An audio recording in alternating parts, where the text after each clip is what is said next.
बातमी रायगडची आहे। सुटकेसमध्ये महिलेचा मृतदेह आढळलाय। रायगड जिल्ह्यातील पेण शहरात हा सगळा प्रकार घडलाय।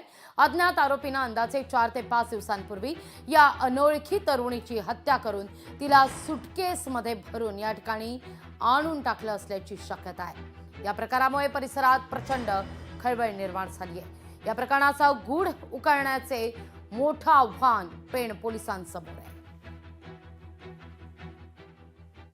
दुर्शत गावातील सरपंच दशरथ गावाण यांनी माहिती दिली की दुर्शत फाटा येथे नदी किनारे बाळगंगा नदी किनारी एका सुटकेस मधून दुर्गंधीचा वास येतोय। तर त्याबाबत खात्री करण्यासाठी त्यांनी आम्हाला माहिती मिळाली। आम्ही तात्काळ स्टाफ सह घटनास्थळी गेलो होतो। त्यानंतर आम्ही ती बॅगेची पडताळणी केली, बॅगेची चेन वगैरे ओपन केली। तर त्यात आम्हाला एक अंदाजे 30 ते 40 वयोगटातील महिला जातीच्या एक प्रेत मिळून आले।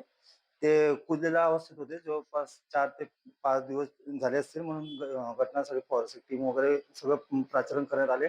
त्याबाबत वरिष्ठांना माहिती देण्यात आलेली आहे।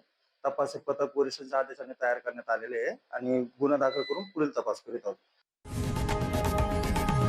लोकशाही मराठी ऐका, पहा, जागरूक रहा।